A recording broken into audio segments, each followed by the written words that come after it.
Olá, está começando mais um Toque de Vida deste domingo, entrevista, informação e reflexão bíblica aqui na sua Ubra TV. E hoje vamos conhecer uma importante e interessante história. Fique com a gente!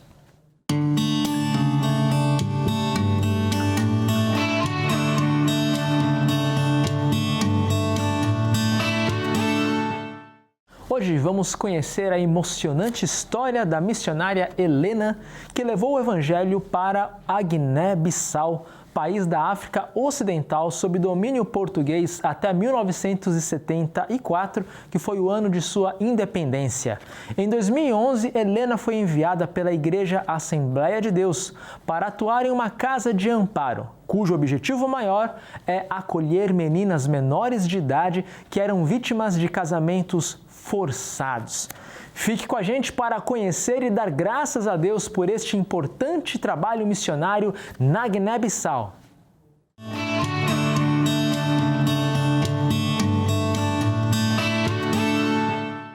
Muito bem, estamos aqui com a dona Helena Ramiro. Ela foi missionária na Guiné-Bissau, que era uma colônia portuguesa até a independência em 1974. E a dona Helena, então, foi enviada a essa parte da África Ocidental, né? Então, a costa do Atlântico, ali do continente africano, para atuar nessa antiga colônia portuguesa, a Guiné-Bissau, né? O que a senhora foi fazer lá na Guiné-Bissau? Qual era o trabalho missionário ali? Eu fui a convite, né, do pastor, pastor da Igreja Assembleia Guineense, né? Então, um pastor lá da Guiné-Bissau, qual que é o nome dele? Pastor Cláudio Silva. Pastor Cláudio Silva, isso, da Silva. Chamou a senhora para trabalhar lá na Guiné-Bissau. Isso, é. Ele veio no Brasil, né? Porque ele é brasileiro. Sim. E aí, num culto, ele fez um convite, né? Aonde que culto foi esse? Aconteceu aonde? O culto aqui em Santa Rita, Rio Grande do Sul, Santa Rita, né? Foi feito um culto no domingo. E aí eu não conhecia ele, né? Uhum. Aí assisti todo o culto, né? Depois ele fez um convite que se eu quisesse trabalhar, né? Na missão, e eu disse, pastor, eu vou orar. Se for da vontade de Deus, Deus vai me mostrar. E aí fiquei orando. Depois entrei em contato com o pastor, né? E disse, pastor, Deus senti no coração que é de Deus e eu vou ir. Né? E aí isso foi em 2011, que a senhora foi em 2011. Isso. E de mala e cuia foi para Guiné-Bissau. Tudo, abandonei família, casa, tudo para servir. Tudo? Não, eu sou divorciada, pastor. Divorciada. Me divorciei muito cedo. E os filhos, ficaram aqui? Ficaram, os 3 filhos que eu tenho ficaram, né? E fui. Imagino que não foi fácil tomar essa decisão, né? Uma viagem longa, internacional, muita dificuldade, né? Quando eu cheguei lá, desci no aeroporto, o sol era tão quente que tremia a terra, né? E muito quente. E aí cheguei até a igreja, né? E o pastor me mostrou o que eu iria fazer, né? A missão que eu já saí daqui já para cuidar dessa casa de amparo. Qual o nome da casa? Casa de amparo é da Igreja Assembleia de Deus, guineense, né? Sim. E então, tem até a Igreja da Assembleia de Deus lá fundou uma casa de amparo para acolher meninas que eram forçadas ao casamento, né? E não era só as meninas, mas, por exemplo, assim, idosos que não tinham onde ficar, também a igreja, a casa de amparo da igreja abrigava aquelas pessoas bem idosas, né? Sim. E essas meninas, elas, quando não tinham para onde ir, elas eram totalmente fugiam porque elas eram dadas por dotes.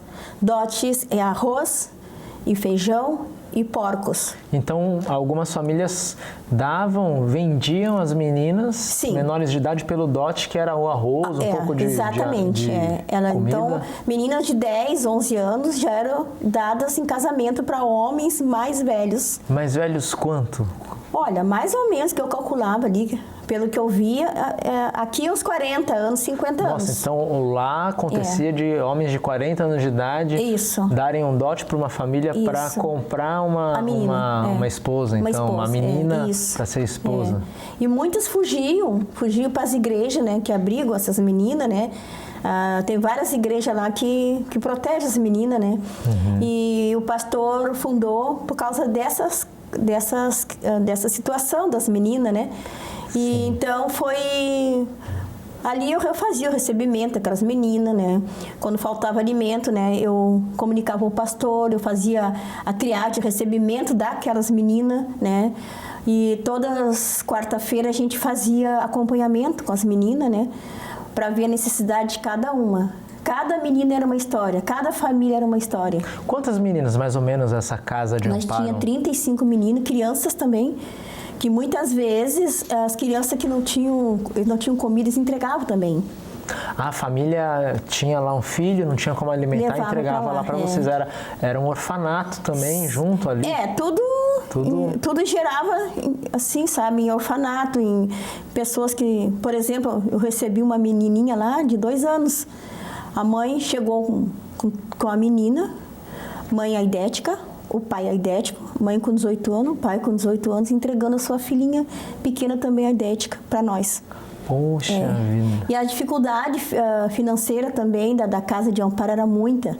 Como que ela se mantém, assim? O dinheiro para manter essa casa, como que as pessoas... Com doações do Brasil, né, que o pastor arrecadava, né? Mas... Principalmente, a gente levava sempre, era o arroz para as meninas, né? Aqui do Brasil? O arroz vinha aqui do Brasil? Não, de lá, né? O que acontecia? Aqui, o pastor conseguia doações, né? Em dinheiro, dos irmãos, de pessoas que ajudavam, né? E ele levava para manter essa casa de amparo. Né? Lá ele conseguia com esse dinheiro do Brasil... Conseguia manter a casa de amparo. Mesmo né? assim, imagino que bem precariamente, Precário. Né? Muitas vezes eu tirava do meu sustento para poder também... Que eu chegava lá ao meio-dia, eles não tinham nada, não tinham óleo. Né? E muitas vezes eu dava do meu para eles, né? Não tinha como comer em casa, vendo aquelas crianças passar fome. Muita fome. E então, a qual, assim, que de manhã eu fazia esse trabalho missionário, né? De ajudar, de cuidar daquelas famílias, né? A senhora era meio professora, enfermeira, era várias coisas, então? Tudo. Médica também. Tudo. Médica também. Quando você vai para a missão, você não pode escolher assim, eu sou isso, não. Você tem que comer como eles, você tem que viver como eles. Sim. Né? E, por exemplo, você está num país que é deles, você tem que respeitar eles. É né? o que Paulo fala, fiz-me tudo para com todos, Exatamente, para ganhar, se possível, alguns para Cristo, né? Exatamente. E muitas vezes eu chorava de noite, né? Chorava, eu cheguei lá 3 meses, eu chorava muito de ver o sofrimento daquelas pessoas. Muitas vezes, quando eu estava na minha residência, que era dentro da igreja, ele chegava na minha porta e dizia, irmã Helena, eu estou com fome. Nossa. E eu dava o meu pão que eu tinha, eu dava para eles. Porque ele não sabia. Então a senhora passava fome junto também? Passava junto, E nessas horas a fé não é abalada assim, do tipo, puxa vida, cadê Jesus que não ajuda essa gente? Eu não sentia fome, pastor. Você não sente fome quando você está num campo de missão. Porque a necessidade é tanta que você perde a fome. A fome se torna até algo secundário. É isso, exatamente, né? Muitas vezes, assim, ele chegava assim e dizia para mim, a mim tem fome, quer dizer, pedia um pedaço de pão para matar a fome. E lá eles falam português também, Eles falam dialeto crioulo, português e francês, né? Então, tudo que eu vi desse 1 ano que eu trabalhei lá foi muito assim, ó. Eu não tinha tempo para mim, eu não tinha tempo de pensar na minha família aqui. Porque eu atendia de manhã a casa de amparo, de tarde eu vinha, sol, muito sol. Eu andava nas tabancas, os meus sapatos se desmancharam tudo, que eu levei aqui do Brasil, né? Desmancharam de tanto caminhar nesta banca. Porque é muito quente. Muito quente. Derretia a borracha. E muitas coisas assim que eu vi foi quando eu passava nesta banca, né? O que é a tabanca? Esta banca é como se chama aqui, vilarejo. Como vilarejo, se chama tipo uma favela. Favela, exatamente, certo. Né? Muitas vezes eu passei ali, eu vi casos horríveis, pastor.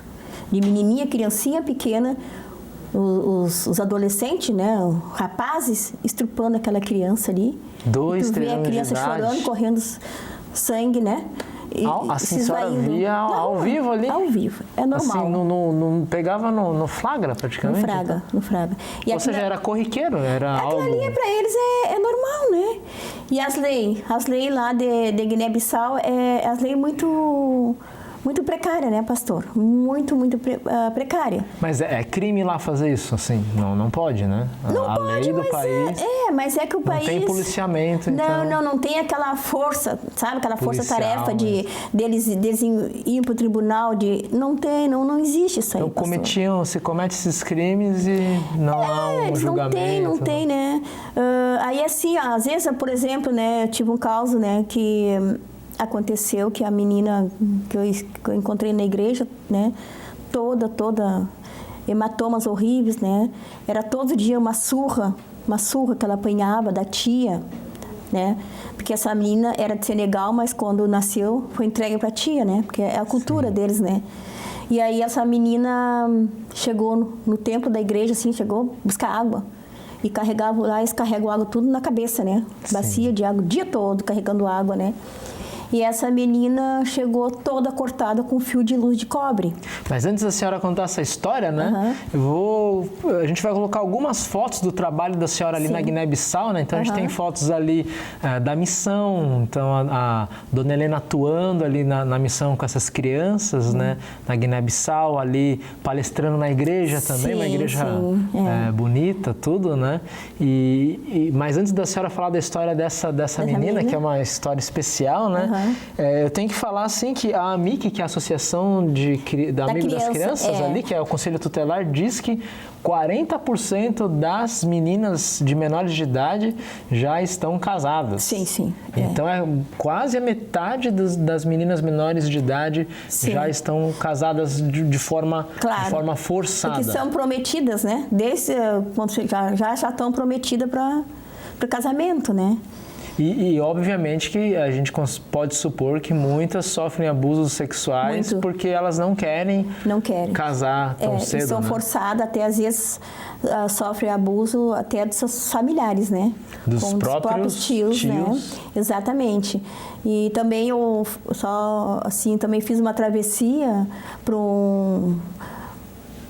uma ilha de Bijagós, que é uma ilha que quando estava para estourar a guerra na Guiné-Bissau, os portugueses fizeram, como se diz, empresas grandes, né?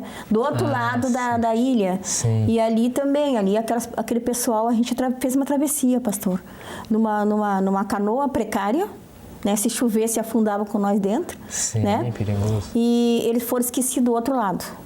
Então ficou um lado da ilha bonito, próspero, que os portugueses construíram, e o outro lado ficou esquecido, precário. E aí a gente visitou, eu e outro missionário, né, que estava lá, a gente fez uma travessia e fomos lá e vimos assim, ó, povo esquecido pela própria Guiné-Bissau, pela própria os governos, né? Então eles foram esquecidos do outro lado da ilha. Então viviam numa miséria completa. Eles sobrevivem da água, porque lá tem rio, né? Sim. Eles pescavam, né? E plantavam algumas coisas e viviam assim. E eles plantavam muito aquele lá que se chama o amendoim aqui, mas lá tem outro nome. Esqueci o nome agora, não estou me lembrando. Tipo uma semente, então? Eles viviam do amendoim, e caçavam, sabe? E a fome lá é tão grande na Guiné-Bissau a ponto das famílias venderem as meninas por arroz e porco, né? A senhora disse, né? Eles vendem assim, ó, por dote, né? Lá é tal de dote ainda. E o dote não é nem dinheiro, às vezes é o alimento, assim. Não, é o alimento, então tem dinheiro, né? O dote era assim, ó, era arroz, feijão e porcos. Então, era o dote que quando uma moça casa tem que levar, né? É o dote. Vamos que a moça prometida foge do casamento, que elas conseguem fugir para as igrejas, né? Ou se esconder, né? E aí elas, quando são resgatadas, elas são... Resgatada pela família, Pela família, né? Eles matam a paulada. Por que eles matam? Porque eles não têm mais o dote para devolver, né, pastor? Ah, já usaram dote, Já comeram, então tem que resgatar a menina. E durante todo esse ano que eu passei lá, eu nunca vi um cachorro, não vi nada de animais, porque eles comem tudo que tem, né? A fome, né, pastor? A fome gigantesca, então. E o presidente lá, ele é muçulmano, né? Ele é muçulmano, né? 86% do país é de fé muçulmana, exatamente, né? Tem poucos cristãos, então? Muitos poucos, Alguns até para evangelizar. Católicos, né? E alguns evangélicos bem poucos. Né? É os que estão atuando, né? Levando até a palavra de Deus para aqueles que se convertem. Muitos se convertem, pastor. Porque imagino que essa pregação cristã de ajudar as meninas e os idosos, ela, querendo ou não, impacta com o evangelho de Cristo, né? Com certeza. Quem está assistindo claro, isso. E assim, por exemplo, quando uma menina, ou um rapaz, ou uma família se converte cristão, o que acontece com eles? Eles são expulsos de casa. A família muçulmana expulsa. Expulsa. Então, existe essa resistência. Perseguição religiosa. A perseguição. Muitos têm medo de se converter na palavra de Deus, porque eles têm medo de ser expulsos, né? Por exemplo, na igreja nós tínhamos a base de, acho que umas 20, 30 pessoas que fugiram e foram morar na igreja, porque a família abandona, manda embora. Dona Helena, na volta a gente vai ter que fazer um break. Na volta do intervalo a senhora vai contar a história dessa menina, né? Tá bom. É uma menina muito especial. Fiquem aí porque é uma história emocionante e essa história não terminou. Você que está em casa vai poder, quem sabe, ajudar a dar um final feliz a essa bonita história. Então fique aí que nós já voltamos.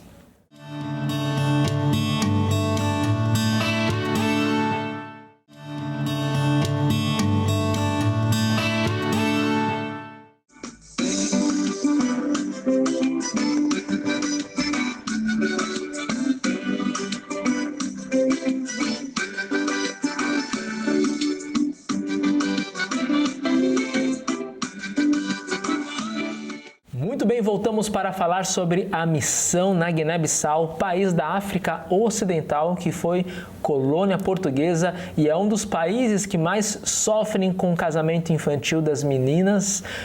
40% das meninas menores de idade na Guiné-Bissau já estão comprometidas, estão casadas e muitas, a grande maioria, um casamento forçado e segundo a nossa querida missionária Helena, em troca de alimento muitas vezes, exatamente, né? Mas vamos falar de uma história mais alegre, né? A missão, falar de Jesus lá na Guiné-Bissau é um desafio grande. Muito. A senhora falou da perseguição religiosa daqueles que se tornam cristãos porque são abandonados pelas famílias muçulmanas, lógico, né? Mas a senhora tem um vínculo especial com uma das meninas lá, né? O que aconteceu então? Sim, como eu iniciei, essa menina ela foi achada no pátio da igreja, a qual que ela buscava água, né? A maioria, porque eles não têm água potável, né? E o pastor tinha, né, uma bica que se chama lá, torneira, que as pessoas tudo iam buscar água, né? Muitas crianças, tudo com bacia na cabeça, buscando água. E aí, então, foi que encontramos essa menina enroladinha num pano, pé no chão, chorando, toda ensanguentada. Que idade? Ela estava com 8 anos. 8 a 7 anos. O nome dela? Olha, pastor, eu não sei se era 8 a 7, porque na real eu não... Não dá para saber direito. Não tinha registro, né, pastor? Sim. Mas calculo seja mais ou menos 7 a 8 anos, né? E aí a Juliana. Juliana. Perguntamos o que houve, o pastor veio, perguntou o que houve. Aí quando nós tiramos o pano sujo das costas dela, as larmas correram. Tanto eu como o pastor e como o outro missionário, a gente chorou muito. As costas dessa menina ficou retalhada. A cabeça, órgãos genitais dela cortado. Nossa! Foi horrível. E aí, então, a gente correu, levamos para o hospital essa menina, né? Essa menina foi torturada pela tia. A tia que criava ela, né? Uhum. Como eu lhe falei, a criança nasce e os tios que são quem tomar. Às vezes os tios tomam. É obrigatório, é lei lá, né, pastor? E essa menina ficou 4 dias no hospital. Foi denunciado, o médico denunciou, no hospital Círio Mendes, Guiné-Bissau, o médico denunciou, fez uma denúncia, né? Sim. E veio muita gente, veio direitos humanos, televisão, entrevista tudo até o hospital. E o pastor, eu estava lá com essa criança, né? E essa criança ficou nos meus cuidados 4 dias no hospital de Guiné-Bissau. O retalho foi com o que? Fio de luz de cobre. Fio de luz de cobre, a tia da grossura bateu. do dedo. Nossa. E era surras e surras. Né? Essa criança a Juliana chegou no hospital com fome, sede e só falava francês, né? E muito apavorada, né? Toda machucada, cortes profundos, né?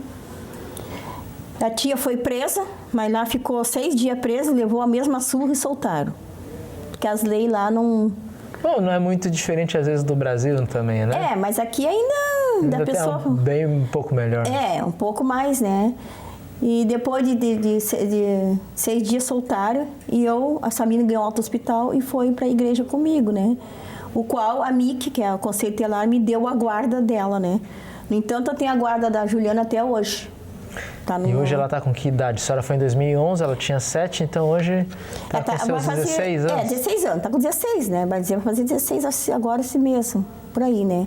Só que antes disso eu voltei, como eu tinha que voltar para o Brasil, né? Porque eu tinha negócio aqui, tinha filhos, né? Tinha que voltar para o Brasil.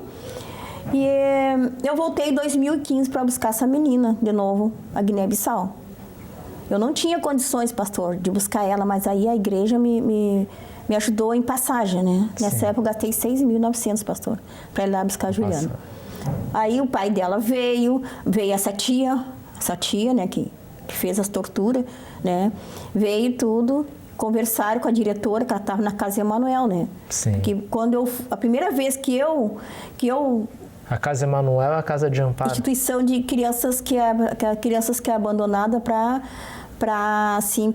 tipo um adoção. Orfanato do governo. Não, ela é mantida pelo Portugal. Por Portugal. Portugal. Sim. Só que a Casa Emanuel, quando a criança é deixada lá, já é para adoção. Muitas crianças saem de lá que são adotadas, né? Sim. Um país mais como Costa Rica, como Itália, vai muita criança para esses, né? Mas a Casa Emanuel é uma instituição assim, cristã. Ela é da igreja evangélica de Costa Rica, né? Sim. E ela tem os advogados que faz tudo legalizado, né? Não é nada fora das leis, né? Sim. Então, ali saem muitas crianças, né? Que ganham um lar, ganham uma família, né? E quando as crianças não são adotadas, ficam até se formar, né? Como Juliana se formou agora, né? Com 16 anos. E aí, a diretora tem que pegar essas crianças e enviar para os familiares. Então, em 2015, a Sim. senhora retornou lá, mas não deu certo os trâmites. O que aconteceu em 2015? Não, até a princípio deu tudo certo, né? Só que a tia começou a pedir dinheiro, né? E a dona Isabel, que é a diretora da Casa Emanuel, disse, não, agora chega de dinheiro. Porque era dinheiro... porque eu quero dinheiro missionário para tirar o registro da menina. E dando dinheiro, e nunca vinha o registro da menina. E aí, então, a Mama Isabel, como a gente chama de Mama Isabel, que é a diretora, ela disse, não, agora chega. E nesse meio tempo, nós fomos no juiz, já tinha passado para o meu nome tudo legalizado. O pai assinou, a tia assinou. No outro dia... O pai foi lá só para assinar, Para assinar. E voltar. Para a senhora ficar com a guarda, né? Me deu, não. Assinar a adoção. A adoção da menina, né? Sim. E nesse meio tempo, no outro dia, o juiz me chama lá. Chama eu e o pai da menina, né? Disse que não, que a tia disse que não era para deixar vir para o Brasil. Aí desfez tudo. E a senhora não conseguiu, então, trazer? Foi, por causa da tia. A tia que maltratou, que judiou da Juliana. E aí o juiz, então... Lá você fala com o juiz, não é como aqui, sabe? Lá é totalmente diferente, né? As leis lá. Aí o juiz pegou, eu disse assim, aí eu falei pro juiz, né? Poxa vida, a tia que maltratou, que torturou, tem mais direito que eu, que sou a mãe, eu que criei ela, que eu cuidei dela todo esse tempo. Só o juiz respondeu, não me interessa, as leis são assim. E virou as costas. E aí? Eu ia discutir com o magistrado? Não, né? Eu tinha que ficar quieta. Aí eu vim embora. 4 horas da manhã embarquei, a lama correndo. E Juliana um dia antes, assim, para mim, mãe, eu vou botar aquela blusinha que a doutora me deu. Lá tem muitos médicos que vão fazer voluntarismo lá, né? Então, tinha muitos lá, né? Lá tem hospital, Casa Emanuel Hospital, orfanato e colégio, tudo junto, né? Sim. Tudo mantido em Portugal. Portugal mantém essa casa que aham. acolhe as crianças. Exato, e algumas vão até para adoção. Vão, né? E a Juliana ficou lá. A Juliana ficou porque desde 2015, então, ficou sendo lá. cuidada ali. Hoje em dia a Juliana está com 16 anos, né? E o sonho dela é vir ficar comigo. Eu tenho contato com ela, eu tenho foto, ela me manda mensagem, né? Através. Nós se falamos muito, né? Mãe, eu te amo, mãe, eu tô bem na escola. E ela se formou. No que ela se formou, eu recebi uma mensagem da diretora, né, Isabel, dizendo para mim que eu tinha que buscar ela. Então ela não pode mais ficar na casa não pode, Emanuel. ela tem que sair. Porque e não tem para onde ir? Não tem para onde ir, porque não tem mãe. Pai foi embora para Senegal e não quis saber. O pai disse, vou entregar ela e vou embora. E nunca mais apareceu. A única referência que ela tem é essa tia, lá em Guiné-Bissau, que nunca foi ver ela no orfanato. E é tudo pertinho, podia ir, não vai. E essa tia, ela não pode ficar porque... Maltratava? Foi maltratada, né? Então, uma passagem de... Olha, em 2015 foi 6.900, só minha, ida e volta. Senhora. Ida e volta, né? Mas então... como Juliana, eu tenho que fazer o passaporte dela, eu tenho que, para ela embarcar num avião, tem que ter um seguro. Tem que ter o visto. Tem que ter o visto, seguro de vida para embarcar porque é menor, né? E tem que pagar o advogado lá da Casa Emanuel que está fazendo a adoção, né? Porque eu tenho que adotar para trazer. Eu não posso trazer ela assim, sem adotar, né? Sim. E uma que a referência que ela tem de mãe é eu, né? Eu sou a mãe dela, né? Então vai por baixo, vai uns 10 mil reais. Mas eu acho que mais, pastor. Mais, né? Acho que mais. O advogado é caro também, né? Sim. E lá não é dinheiro, que lá é euro. Ah, lá é euro. É euro. Só para a despesa dela, ela me pediu 250 euros, que dá mais ou menos nosso dinheiro aqui, dá 1.100.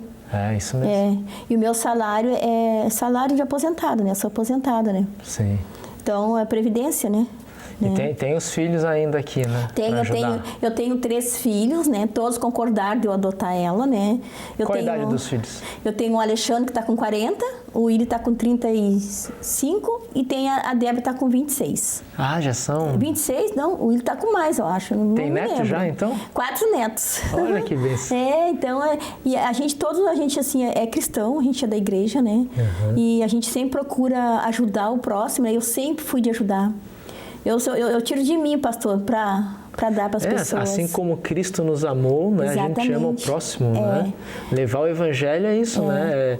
A gente fala de Jesus para a salvação daqueles que ouvem, exatamente. né? E Paulo fala, né? Como que vão crer se não há quem fale, né? Sim. Até vou só sair um pouco do texto. Tinha um menino lá, o Willi, o nome dele. Ele tinha, com 16 anos, deu malária. Lá dá muita malária e tifo, né? E ele, quando deu malária, não tinha mãe, não tinha pai. E ele se enfiou dentro do forro da igreja. E ali quando eles ficam doentes, eles se jogam num canto e ficam, né? Como se fosse, assim, um abandono, né? E aí pedi pro pastor ir lá no hospital Círio Mendes, né? Arrumar com os cubanos, injeções, né? Então eu tinha que subir a escadinha com uma guineense junto, numa escuridão com um velhinho para dar injeção. Era Elias, não é, William? É Elias. Ele ficava isolado, é costume? Ficava isolado, E ali ele tomou 30 injeções, porque ele estava com malária. Ele já nem falava mais, pastor. De tanta febre, ele ficava tremendo, muita febre, né? E depois eu dei todas as injeções de quinina, né? Que era para malária. Um dia ele desceu lá e disse assim para mim: irmão, você me salvou. E foi lá, me abraçou e me agradeceu. Eu digo, não fui eu. Foi Deus. Foi Jesus, né? Tu tem que procurar Jesus. Imagina que a senhora viu muitas crianças terem Jesus como Salvador ali. Viu muito a ação do Espírito Santo ali. E eles são, graças a louvor, aqueles que se convertem, assim, eles ficam dia e noite orando, jejum, louvores é muito bom, né? Boa. E muitos muçulmanos também estão se convertendo, né? Sim. A senhora vai ver todos eles quando Jesus voltar e nos levar a Nova Jerusalém, né? Vai ser bonito de ver.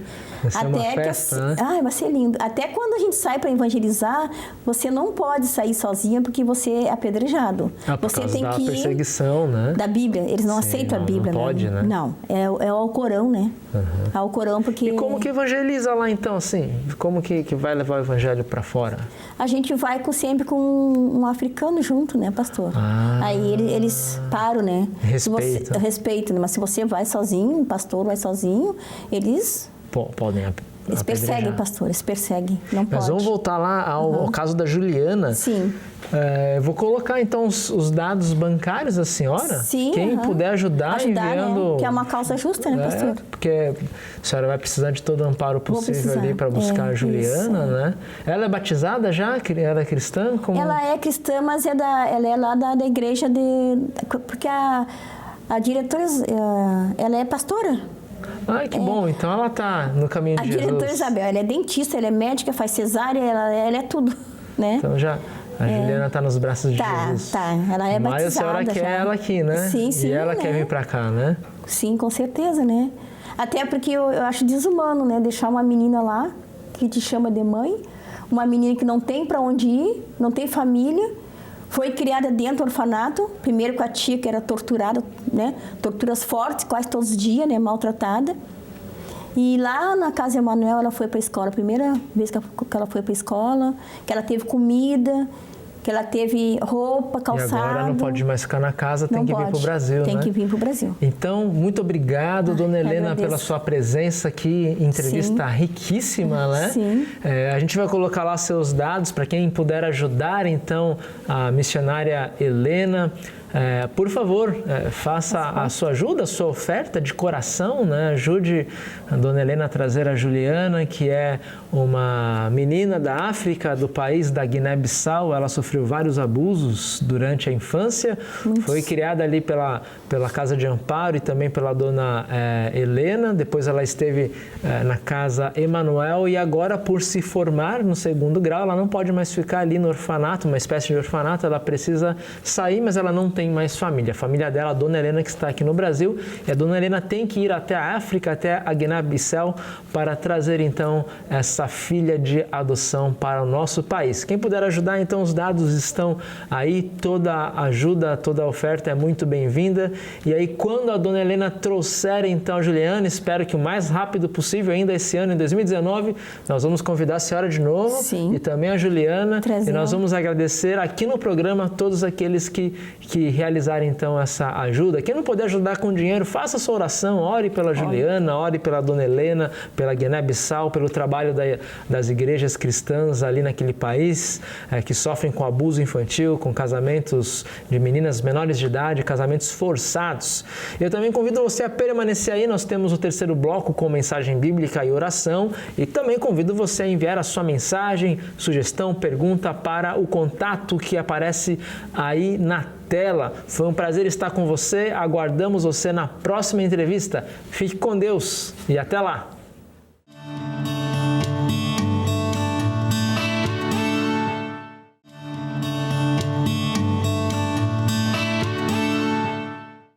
Olá, seja muito bem-vindo ao nosso momento dominical de fé e reflexão aqui na Ubra TV, o programa Toque de Vida. Eu sou o pastor Silvio, da congregação Castelo Forte, aqui da Capela Universitária, e para mim é um grande privilégio entrar na tua casa e te encontrar no teu trabalho onde você estiver, e ser a tua companhia ali onde estiveres. Os textos bíblicos de hoje nos ajudam a refletir sobre a grandeza da humildade. Fique com a gente!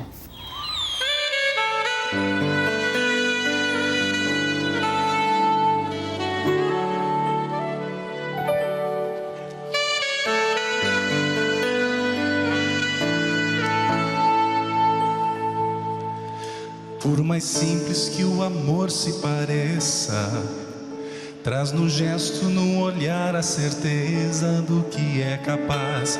Um sentimento que toca um coração, fazendo então tudo mudar.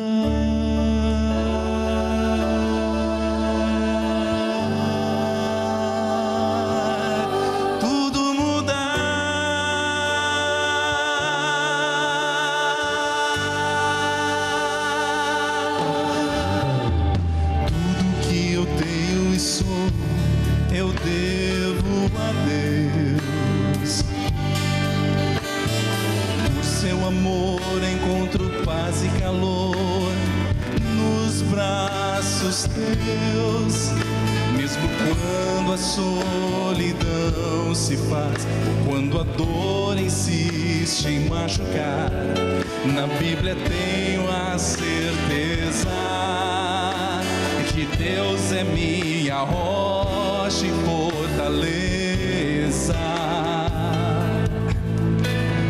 Pai, guia meus passos nos teus, pois quero andar ao lado teu, quero levar tua palavra, quero anunciar o teu perdão, poder mostrar a um coração do que é capaz o teu amor perante a dor.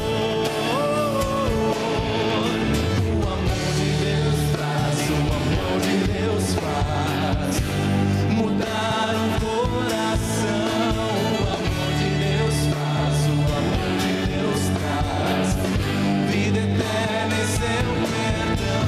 O amor de Deus faz, o amor de Deus faz. Mudar um coração, o amor de Deus faz, o amor de Deus traz vida eterna em seu perdão.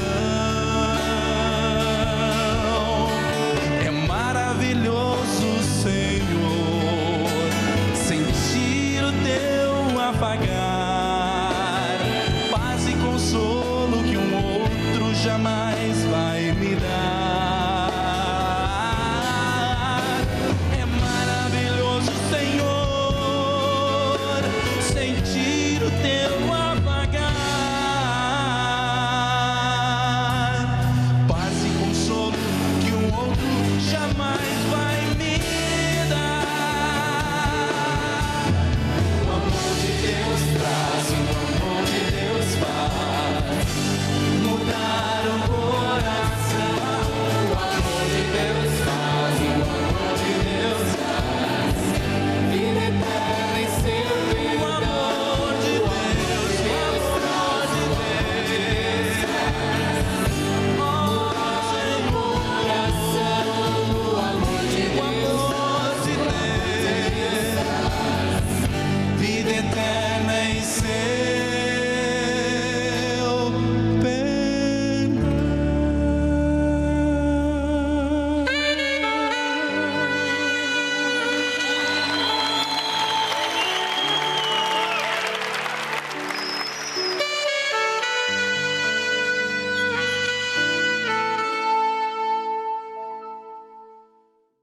No Salmo de hoje, Davi, o rei de Israel, o salmista, ele fala do orgulho e da soberba, coisas que podem atrapalhar muito o nosso relacionamento com Deus e com as pessoas à nossa volta. Ele se coloca diante de Deus em humildade e suplica a Deus que lhe dê forças, a ele e ao povo de Israel, para esperar no Senhor. A verdadeira humildade é aquela que confia no Senhor e espera nele. Ó Senhor Deus, eu já não sou orgulhoso. Deixei de olhar os outros com arrogância. Não vou atrás das grandes e extraordinárias coisas que estão fora do meu alcance. Assim como a criança desmamada fica quieta nos braços da mãe, assim eu estou satisfeito e tranquilo, e o meu coração está calmo dentro de mim. Povo de Israel, ponha a sua esperança em Deus, o Senhor, agora e sempre. Que o bondoso Deus nos ajude a confiar nele e faça o nosso coração repousar nas suas promessas. Amém. Todos nós já fomos convidados para uma festa, um jantar, uma visita na casa de alguém. É muito comum que as pessoas reparem os demais convidados, como eles se vestem, como eles se portam, como agem naquele momento social importante. Jesus também foi convidado para um momento assim. Ali, os olhos de todos estavam voltados para ele. Estavam reparando, prestando atenção no seu comportamento. Aquele dia foi também um dia inesquecível para um homem enfermo, que foi curado por Jesus. Também foi um dia especial para todos os que estavam ali. pois eles puderam ouvir lições preciosas da boca do Salvador. Ele ensinou aquelas pessoas, e nos ensina a nós também, a grandeza da humildade. Vamos conhecer o texto. Era sexta-feira à noite, depois do pôr do sol, que já era o sábado dos judeus, Jesus foi convidado por um dos principais fariseus. O convite certamente não era por causa da estima daqueles homens a Jesus, mas porque queriam prová-lo, queriam apanhá-lo em algum deslize, queriam também sabatiná-lo e até desmoralizá-lo como Messias, como profeta, como mestre. Por isso, o texto diz que eles estavam observando a Jesus. Olhavam para Jesus não para aprender alguma coisa dele, mas para achar alguma falta em Jesus. Não demorou e a armadilha foi posta. Um homem com hidropisia, um enfermo, estava ali. Hidropisia é uma acumulação de líquido em excesso em alguma parte do corpo, especialmente no abdômen. Usaram aquele homem enfermo, um hidrópico, um enfermo como isca. Perguntaram, é lícito curar alguém no sábado? Infelizmente, hoje muitas denominações religiosas fazem o mesmo. Usam pessoas doentes para explorar as suas propagandas. Usam-nos até não sobrar mais e depois jogam fora. Naquele caso, graças a Jesus que estava presente ali, o desfecho foi muito diferente. Jesus curou aquele homem, deixando claro que o verdadeiro culto a Deus é servi-lo junto ao próximo, não importando o dia da semana. A necessidade do nosso próximo, ela não espera. Jesus, então, percebendo como as pessoas lutavam pelos melhores lugares à mesa, contou-lhes uma parábola, na qual ensinou que, ao ser convidado por um casamento, não se deve buscar os primeiros lugares à mesa do banquete, pois pode ser que algum convidado mais ilustre chegue e você seja convidado a dar o lugar para ele. Ao dizer isso, Jesus não só ensinou uma questão de prudência e de boas maneiras, mas foi uma repreensão da presunção e o orgulho dos convidados. Por outro lado, ele esclarece uma regra que se encontra na aplicação do reino de Deus, quando ele diz que todo aquele que se exalta será humilhado, e aquele que se humilha será exaltado. A humildade de reconhecer-se servo de todos, menor que todos, expressa a verdadeira disposição de um discípulo e é uma evidência de um arrependimento sincero e a demonstração que estamos conscientes da nossa própria indignidade e de uma fé que só se gloria na cruz de Cristo e que encontra o conforto em sua misericórdia. Jesus conclui ensinando o favor sem interesse. Ele dá uma verdadeira aula sobre o servir sem interesse de recompensa. Ou seja, que nossas ações de benefício, de simpatia ao próximo não tenham como objetivo último o nosso interesse próprio, a vantagem que podemos obter e o que vamos ganhar em troca. Notemos, Jesus, nessa parábola, não condena as recepções festivas para os amigos, parentes, vizinhos, pois, do contrário, ele nem teria aceito aquele convite. Mas ele quis chamar a atenção para o seguinte fato: se alguém, por causa dessas reuniões e festas, que em si mesmas são inocentes, se esquece do pobre e infeliz e negligencia a manifestação correta da caridade cristã, ele põe valor errado nas relações sociais e perde o direito à recompensa celeste. Não terá parte na ressurreição dos justos como recompensa dos justos. Pois lá onde não há caridade para com o próximo, também falta a fé.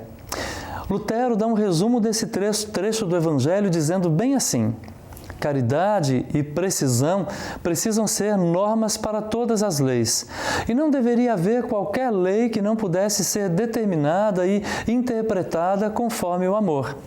Se houvesse, deveria ser revogada, mesmo que um anjo do céu a tivesse feito. E tudo isso serve aos propósitos de que o nosso coração e consciência sejam fortalecidos por meio da fé em Cristo. Por outro lado, o Senhor também nos ensina a maneira de como nós vamos nos portar com humildade e nos sujeitar uns aos outros. Jesus nos ensina aqui a grandeza da humildade.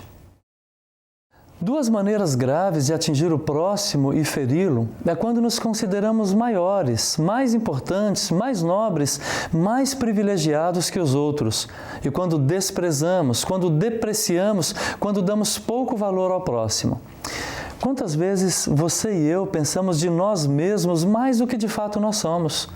Achamos que todas as coisas devem convergir aos nossos interesses, que todos devem servir ao nosso bem-estar, que nós somos mais urgentes, a nossa pressa é sempre maior do que a dos outros, a nossa vontade deve predominar às outras pessoas.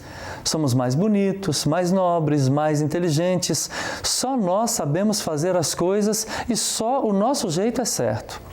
Na vida espiritual, nos achamos mais santos, mais justos, mais salvos do que os demais. Por isso pensamos que Deus deve nos servir, que as pessoas na igreja devem nos servir, que o pastor tem a obrigação de nos servir e ai dele se isso não acontecer. Quantos somos orgulhosos e arrogantes quando nós agimos assim diante do nosso próximo. Olhamos para Jesus, mas para aprender nada dele, nem da sua humildade. E hoje, Ele nos quer ensinar essa grande lição que mexe conosco, a grandeza da humildade. Também demonstramos nossa falta de humildade quando depreciamos, quando diminuímos, quando desprezamos a pessoa à nossa volta. Como um olhar de desprezo machuca e faz sangrar. Como atitudes de descaso podem deixar as pessoas para baixo. Não reconhecer o valor das pessoas conspira contra a humildade. Não valorizar as pessoas também. Não respeitar a vez, a voz, o espaço das pessoas, principalmente. Quantos somos orgulhosos e arrogantes quando diminuímos o nosso próximo e o depreciamos. Olhamos para Jesus, mas não aprendemos nada dele. Especialmente quando hoje Ele quer nos ensinar a lição da humildade, a grandeza da humildade. Quão necessário é aprender de Jesus essa lição. Se não aprendermos essa lição, se não nos arrependermos, se não mudarmos de vida, certamente teremos que enfrentar o seu castigo e o seu juízo aqui e na eternidade. Jesus, o Filho de Deus, foi humilde. O apóstolo Paulo escreve bem assim a respeito de Jesus, que ele, sendo Deus, não julgou como usurpação ser igual a Deus. Antes, a si mesmo se esvaziou, assumindo a forma de servo, tornando-se em semelhança de homens. A si mesmo se humilhou, tornando-se obediente até a morte e morte de cruz. É esse Filho de Deus, o nosso Salvador amoroso, Deus Todo-Poderoso, que humildemente aceitou o convite daquele fariseu, mesmo sabendo que eles queriam prová-lo. Com isso, ele mostra a sua humildade e a sua disposição de ir ao encontro de cada ser humano para atendê-lo em todas as suas necessidades, especialmente nas suas maiores necessidades de perdão, vida e salvação. Se tem algo ante o qual o orgulho humano tem que cair, é a humildade de Jesus, que o levou a assumir a culpa e a morrer na cruz por nós. Ele se deu em sacrifício por nós, com humildade, foi à cruz, calado como uma ovelha que vai ao matadouro. Ele suportou todo o sofrimento que nós deveríamos suportar e com a sua morte e ressurreição, Ele nos liberta de todas as escravidões que nos fazem sofrer. E a principal delas é a escravidão ao orgulho. No Evangelho, Jesus nos convida a receber o seu perdão. O perdão de Jesus não apenas cancela as nossas culpas, mas nos dá forças para lutar contra aquelas coisas que nos afastam dele e do nosso próximo, especialmente o nosso orgulho. O perdão de Jesus nos faz olhar firmemente para Ele e, através dele, olhar para o nosso próximo com respeito, carinho, consideração, considerando as pessoas à nossa volta mais importantes do que nós mesmos. Se tem dois lugares onde devemos abastecer do perdão de Jesus e aprender a grande lição da humildade, é a família e na igreja. Começando junto com aqueles que nós amamos, o próximo mais próximo de nós. Queremos servir ao Salvador Jesus, que humildemente nos serviu primeiro lá na cruz. Como é bom receber o perdão de Jesus! Como é bom aprender dele a grandeza da humildade! como é importante quando nós vamos à igreja e podemos voltar para casa transformados, pedindo a Jesus que transforme o nosso coração e nos torne humildes, por causa do amor dele por nós e por causa do seu exemplo de serviço humilde e fiel. Que Deus nos ajude a aprender e a praticar essa importante lição. Amém.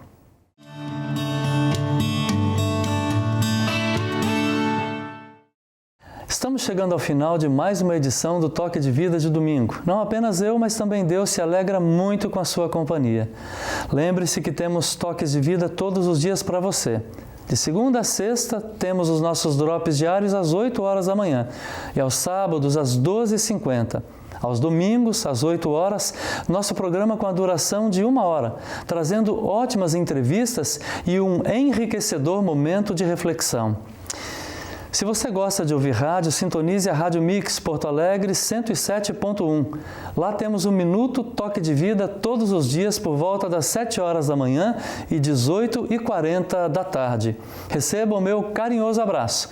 Mais uma vez, cumprimento a todos vocês. Que Deus abençoe ricamente a vocês e que vocês possam receber a bênção de Deus em sua vida.